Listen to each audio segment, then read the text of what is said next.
नमस्कार दोस्तों, मैं विनय दुबे मुंबई से। दुमका कोर्ट में कल क्या हुआ उसके लिए आप बेसब्री से इंतज़ार कर रहे हैं, तो ज़्यादा समय न लेते हुए मैं आपको उसकी जानकारी देता हूं। उसके साथ में दुमका में जो भी कल कार्रवाइयाँ हुई हैं उसकी भी जानकारी मैं आपको देता हूं। इसके साथ एक तोहफ़ा मैंने दुमका भेजा हुआ है वो भी आपको बताता हूँ कि वो खूबसूरत तोहफ़ा किसके लिए है और क्यों है। तो शुरू करते हैं। पहले कल कोर्ट में क्या हुआ। कल अंकिता सिंह हत्याकांड में दुमका के स्पेशल कोर्ट में दादी और दादा का बयान दर्ज किया गया। अंकिता के पिता का बयान पहले ही दर्ज हो चुका था, लेकिन एक चौंकाने वाली बात यह है कि उनका परिवार, उनके जो लॉयर हैं वो हताश हैं। क्यों हताश हैं? क्योंकि कोर्ट ने इन तीनों के बयान के, जो परिवार में सबसे पहले अंकिता के घटना के बाद जो सबसे पहले जुड़े थे इस घटना से, वो अंकिता के पिताजी थे, उनके दादा, उनकी दादी थी। इन तीनों गवाहों को कोर्ट ने हियर से विटनेस बना दिया है। अब ये हियर से विटनेस क्या होता है? हियर से विटनेस वो साक्षीदार होता है जो किसी घटना में सीधा संबंधित नहीं होता है। सुनी सुनाई बातों के आधार पर वो अपना बयान दर्ज कराते हैं। इसको आसान भाषा में अगर आप समझें तो अंकिता को जब जलाया है, वो दौड़कर पिताजी के पास आई। अंकिता ने पिताजी को बताया कि शाहरुख ने पेट्रोल डालकर जलाया, लेकिन अंकिता के पिताजी ने सीधे तौर पर शाहरुख को नहीं देखा था, जिसे हम चश्मदीद गवाह कहते हैं। अंकिता की बताई को सही मानते हुए उन्होंने अपना बयान दर्ज कराया। ऐसा ही इनके दादी के साथ, इनके दादा के साथ हुआ। अंकिता के फ़ोन पर शाहरुख ने फ़ोन कर जान से मारने की धमकी दी, लेकिन वो फ़ोन कॉल अंकिता के पिता ने नहीं सुनी थी, न दादी ने न दादा ने।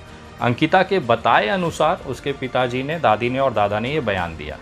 तो कोर्ट ऐसे बयानों को सिर्फ सुनता है, लेकिन इस केस में वो ज़्यादा कुछ ऐसा महत्वपूर्ण भूमिका नहीं निभा सकते। इसके लिए उनको हियर से विटनेस बना दिया गया है। इसका मतलब अंकिता के दादा, दादी और जो अंकिता के पिता हैं, उनके बयानों को अधिक महत्व अदालत के अंदर नहीं है, ऐसा कोर्ट का मानना है। हियर से विटनेस की व्याख्या ऐसी ही है। अगली तारीख जो कोर्ट में पड़ी है वो है 3 नवंबर की। जी हाँ, आपने सही सुना, 3 नवंबर 2022 की। इसका मतलब अगले एक महीना पूरा, अक्टूबर जो महीना है, इस केस में कोई सुनवाई नहीं होने वाली है।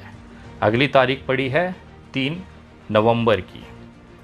अब इसमें जो दूसरा सबसे बड़ा जो आप कल सोशल मीडिया पे देख रहे थे कि भारतीय जनता पार्टी की महिला जिला अध्यक्ष दुमका एसपी कार्यालय भागती हैं, वहाँ एक पत्र देती हैं और कहती हैं विनय दुबे को तुरंत गिरफ्तार किया जाए, क्योंकि विनय दुबे ने पॉस्को एक्ट के अंतर पीड़िता की पहचान को उजागर किया सोशल मीडिया पे, जो एक गंभीर गुनाह है।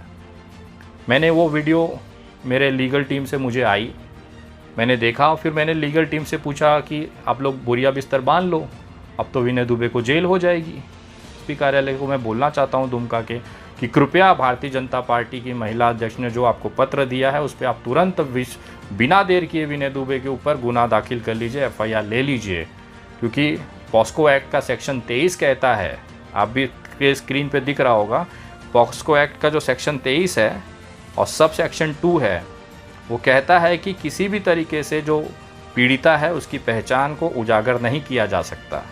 पहचान में जो शब्द आते हैं उसका मतलब ये होता है कि पीड़िता का नाम, पता, फ़ोटो, फैमिली डिटेल्स, परिवार के सदस्यों की पहचान या नाम, स्कूल नाम, ये सब आप नहीं दिखा सकते सोशल मीडिया, किसी भी मीडिया पर, सार्वजनिक तौर पर। अगर आपको दिखाना है, कुछ ऐसी कारणवश जानकारियां हैं जो कि इस केस में मदद कर सकती हैं, पीड़िता को फ़ायदा दे सकती हैं, तो आप स्पेशल कोर्ट से उसकी परमिशन, रिटर्न परमिशन लेकर, कोर्ट की परमिशन लेकर तब दिखा सकते हैं। और ये जो नियम है सभी पे लागू है, पुलिस अधिकारियों पे भी लागू है, सारे प्रशासनिक अधिकारियों पे लागू है, मीडिया हाउसेस पे लागू है, सार्वजनिक आम इंसानों को लागू है। Social media, Facebook, Twitter, Instagram, सभी पे ये लागू होता है। बहुत अच्छा नियम था। अब इसका फ़ायदा देखिए क्या है। विनय दुबे के ऊपर दुमका पुलिस इस पे कार्रवाई करेगी कि उन्होंने पॉस्को एक्ट में एक पीड़िता की पहचान उजागर कर दी। विनय दुबे पे अधिकृत तौर पर दुमका पुलिस एफआईआर ले। मैं खुद निवेदन करता हूँ, क्योंकि जैसे ही आप मुझ पे ये एफआईआर दर्ज करेंगे, मुझे एक आधार मिल जाएगा उन तमाम गोदी मीडियाओं पर एफआईआर करने के लिए जिन्होंने बड़ी बड़ी फ़ोटो लगा के अंकिता का स्टोरी चलाई।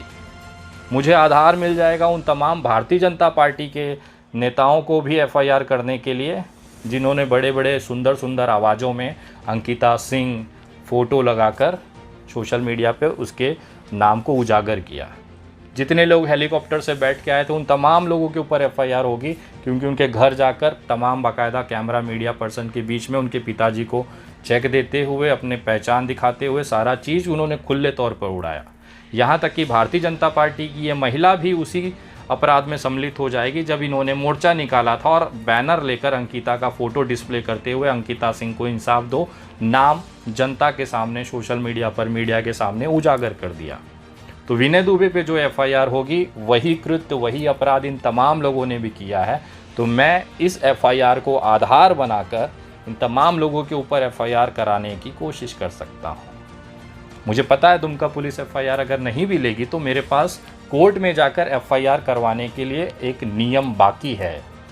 तो मेरे लिए बहुत बड़ी एक उपलब्धि हो जाएगी कि बड़े बड़े जितने मीडिया चैनल्स हैं, सारे नेशनल गोदी मीडिया, सारे भारतीय जनता पार्टी के, एक उदाहरण दिखाऊं मैं आपको, बाबूलाल मरांडी, पूर्व मुख्यमंत्री झारखंड के, भारतीय जनता पार्टी के बड़े नेता, जो इस दुमका कांड में बहुत ज़्यादा इच्छित, बहुत ज़्यादा इंटरेस्टेड थे। बाबूलाल मरांडी का ये वाला ट्वीट देखिए, 30 अगस्त का ये ट्वीट है, जिसमें उन्होंने बच्ची का फ़ोटो दिखाते हुए, ये अंकिता सिंह है और ऊपर नाम लिखा है, Ankita's murderer Shahrukh and his friend Mohammad Nadeem was inspired by the terrorist organisation. ये ट्वीट है उनका 30 अगस्त 2022 शाम 5:22। तो वो धाराएं इनके ऊपर भी लागू होती हैं। तो बाबूलाल मरांडी जी भी बहुत जल्द मेरे साथ साथ पीछे पीछे जेल जाएंगे। इसके साथ भाजपा के वो तमाम नेताओं की लिस्ट है, संबित पात्रा से लेके बड़े बड़े नेताओं की लिस्ट है, ट्विटर हैंडल हमने निकाल के रखे रात भर में। मैं चाहता हूं कि जल्दी से एफआईआर की खुशखबरी आए। मैं खुद जाके सरेंडर करके पुलिस के पास सरेंडर करके जेल चला जाऊंगा और ज़मानत नहीं लूँगा, क्योंकि मैं अगर ज़मानत ले लूँगा तो उनको भी ज़मानत का रास्ता क्लियर हो जाएगा। मैं चाहता हूँ जितने दिन मैं रहूँगा उतने दिन ये भी थोड़ा दौड़े तो सही। आप सही में मैडम सबको दुमका दौड़ाने वाली है। भारतीय जनता पार्टी की तो बड़ी लिस्ट है जो दुमका दौड़ोगी, जिस बेचारी पॉस्को विक्टिम, पॉस्को की पीड़िता का नाम उजागर कर दिया इन सालों ने सबने मिलके। बताओ ऐसे होता है कहीं? मैं आपकी हिम्मत को सलाम करता हूं कि उस पार्टी में रहते हुए भी आप लोगों ने इतना बड़ा हिम्मत किया कि अपने पार्टी के वरिष्ठ नेताओं को जेल पहुंचाने का रास्ता अपने विनय दुबे के हाथों में दे दिया। आप देखिए कितनी खूबसूरत तरीके से इस कानूनी प्रक्रिया का मैं इस्तेमाल करते हुए आपके उन तमाम कद्दावर नेता का, जो आप उनसे मिलने के लिए रांची जाती थी, दिल्ली जाती थी, वो अब दुमका आएंगे और आपको मिल के धन्यवाद कहेंगे कि बहुत बढ़िया चीज़ आपने विनय दुबे के हाथ में दे दी। तो ये मेरी तरफ से आपको छोटा सा तोहफा है। दूसरा ये है कि कल एक रात में 4:30 पर ईमेल के माध्यम से मैंने एक मुकदमा दर्ज कराने के लिए माननीय मुख्यमंत्री से लेके मुख्य न्यायाधीश chief justice Ranchi high court, DGP Jharkhand police, SP Dumka, महिला आयोग राज्य झारखंड और इसके साथ तमाम पदाधिकारियों को, मंत्रियों को मैंने इसमें निवेदन भेजा है। निवेदन क्या है? एक नाबालिग बच्ची का बाल विवाह करा दिया गया। आप सभी जानते हैं नाबालिग बच्ची का बाल विवाह कराना एक कानूनन अपराध है। चाइल्ड मैरिज प्रोविजन एक्ट 2006 के हिसाब से इसमें आपको गंभीर सजाएं होती हैं। एक लड़की दुमका की जिसकी नाबालिगता के कारण उसको शादी कर दी गई। कल मैंने आपको एक वीडियो में दिखाया था कि एक इशिका कुमार नाम की लड़की है, कुमारी, जिसके पिता संजीव कुमार सिंह हैं, 45 वर्ष, दुमका के जोरवाडी में रहते हैं। उन्होंने अपनी बड़ी बेटी का शादी 18 साल से कम उम्र में कर दिया। वो अपनी पति विक्की केवट के साथ केवटपाड़ा जोराडी में रहती हैं। ये मैं नहीं कह रहा, ये खुद उन्होंने अपने बयान में दर्ज कराया है। एक साल पहले एक पॉस्को का एक्ट केस होता है जिसमें कि इनकी बेटी का जो उम्र है वो 27 अप्रैल 2005 है। बहुत इंटरेस्टिंग कहानी है, ध्यान से सुनिएगा। विनय दुबे ने कितना मजबूत, कितना बड़ा तोहफा इनको भेजा है।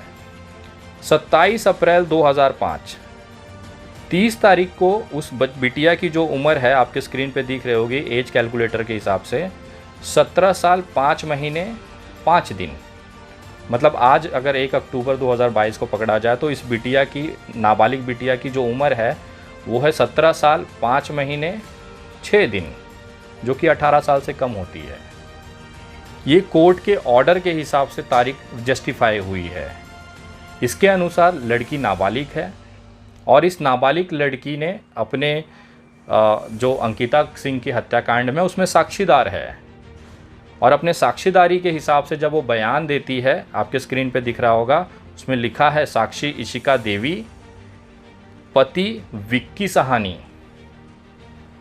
एक दूसरा भी इनका 138 नंबर का पेज पे है, इसमें भी उन्होंने पति विक्की सहानी यानी विक्की केवट ये नाम के आगे पति लगाकर संबोधित किया है। इसका मतलब विक्की सहानी या विक्की केवट की इशिका देवी जी पत्नी हैं, 17 साल 5 महीने और 6 दिन की उम्र वाली पत्नी।